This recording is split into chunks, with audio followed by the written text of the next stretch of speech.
this is not something you want to learn thinking this is the right way to do it, okay? The right way is what I'm going to show now. Let's start with what you don't want to do. So let me get some compound. Now, this is just all-purpose compound, okay? This is what I've got here. This is what I always use, okay? So it's just all-purpose. You don't need to do anything to it, okay?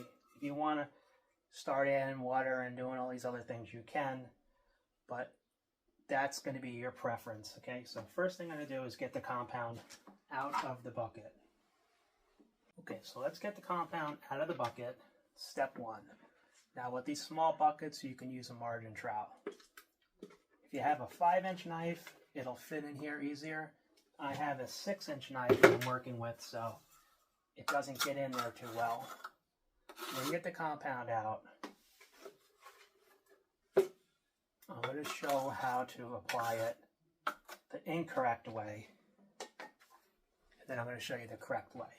So we'll do incorrect here. This is what you don't want to do. You don't want to take the compound and just do this. You don't want to do this all the way across. And then put your paper. Because what happens is when you put the paper, it's going to be missing here and there, and it's not going to stick to the wall. It's going to be incorrect, and you don't want to put it all up and down. Okay, I'm seeing a lot of this stuff going on, curve and wrinkles and things. You're not going to want to do that, okay? It looks like I'm over exaggerating here, but I've actually seen this being done. So, okay, this is not what you want to do, okay? So let's get this out of the way. I'm going to also show this is a good way to start. Okay, so you get the 2 fingers. Take your trowel, get the cement, don't get it all over it like this. That's going to be too wide. It's going to start to fall off the wall right away. So if you start doing that, it's too wide. Okay, so don't do that. What you want to do is work your compound so that it gets all incorporated and looks like this. Take the 2 fingers and come on an angle, so now you got this much you're only filling up. Like this. Like this. You can go back over if you want. That's nice and thin and uniform. Now, take the roll of paper. You don't have to cut it ahead of time. And you can just you cut it when you're ready to. So, for example, just put it on here, run it across, and cut it where you want. That's it. Keep this straight, so as you pull, it's going to become straight. Okay, so from here to here is nice and level. Then, put a little compound on. You could start in the middle and go both ways is okay, or you could start at the end, but if you do start in the end, stay a little bit away from the very edge.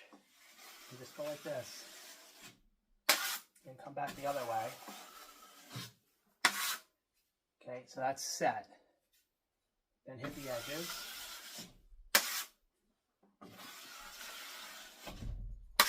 And that's finished. If you press too much, you're going to take the compound off the back, so don't press too hard. You can go a tiny bit harder, that's okay, but don't overdo it. Okay, so that's it. I'll do another one.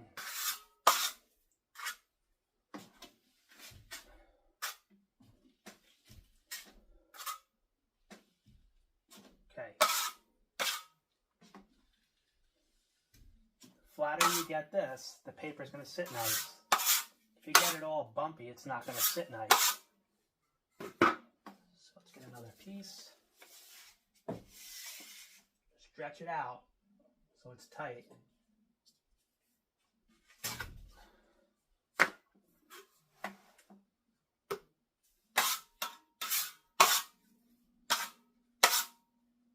Get a little bit of compound on your trowel. You can start in the middle, that's okay. Go back the other way. And just hit the edges. If you take any longer than that, you're not going to make any money taping. You can't play games with this, okay? Has to be put on and moved on to the next joint. So, okay, what I'm seeing is I'm seeing these joints already at the second coat, while I'm seeing screws that have not even been hit yet. That's can't be doing that. You got to have, when you coat this, you go around, you hit all the nails, so they got one coat on them. Then when you do the second coat, you hit the nails. Then when you do the third coat, you hit the nails. Otherwise, you've got things out of sequence. You got to have one coat done, the second coat, and then the third coat. You don't do this two coats or three coats, and then you have to come back and do all the nails or screws. So you do everything all together.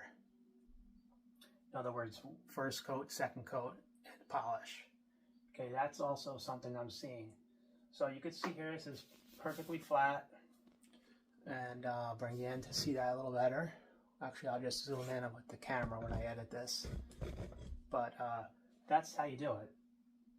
Okay, and as I was saying, okay, so I'm going to show one more time. I feel like I want to really get my technique across to my viewers who are interested in learning how to do taping. And if you're already a professional taper, then I don't have to tell you that. You already know it. But again, we can't be putting cement on bumpy and then try to put paper over it. It's not going to work. It's got to be put down smoothly, the paper applied to a level, smooth coat of compound. Okay?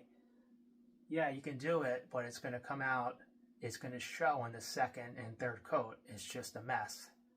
So again, the way I tape, it does not require any sanding. Okay, so that's why I learned how to do this, so that I'm actually making money, not coming back sanding and wasting materials. So let's do one more demonstration. So I'm going to get the compound out. Now I'm down to almost nothing in here, so I'm going to use my margin trowel. Just get this out. This is going to be my last demonstration. And so this series is going to be all about things, what not to do and what to do. How to do it the right way. So, got the compound on. You don't leave it all mushed up, all sloppy like this. You just go a couple times like this. That gets it all incorporated. Okay, so again, you get the two fingers on the back. Come in, don't fill the whole thing up like this, because when you put it on, it's going to come out the sides. So you go like this. You have it so that it's in a little from each side. Then you put it on the wall. You just press a little bit, and you go right across. Now I'm at the bottom of the bucket here, so it's some garbage in it, dried up stuff, but I can still show you how to do it. Come one more time, wipe it. It's nice and flat. You get the paper, stretch it out. Okay? Don't try to put it on and move it all around. Pull tight. Hold it on one end and pull tight on the other. And you just tear it while you're pressing.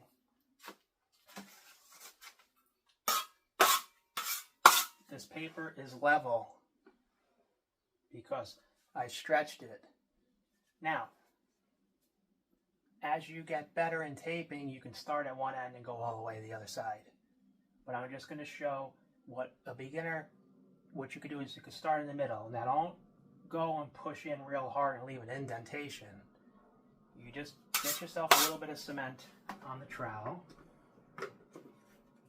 Okay, so you'll have some on there already because you're going to be doing the other joints. But you get a little bit of cement, just like I said before. Get it in there like that. And start at the middle. Don't press so hard. Just go across. Go back the other way. Okay? And that's set. And that's it. And you hit these joints. And hit the edges. Now, if you want to go a little bit, press it in a little bit more, you can. So you go a little harder the next time. And you go back and forth like that. Again, hit the edges. Okay? So, this last one was done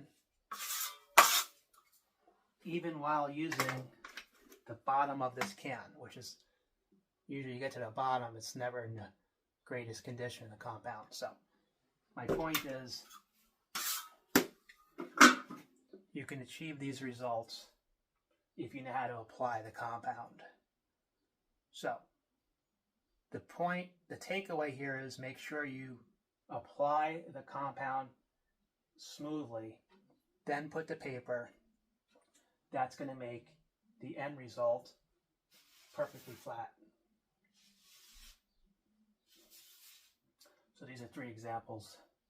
So I hope you learned something here, and I'm going to have more on this taping and finishing drywall. So this is the do's and don'ts series of finishing drywall.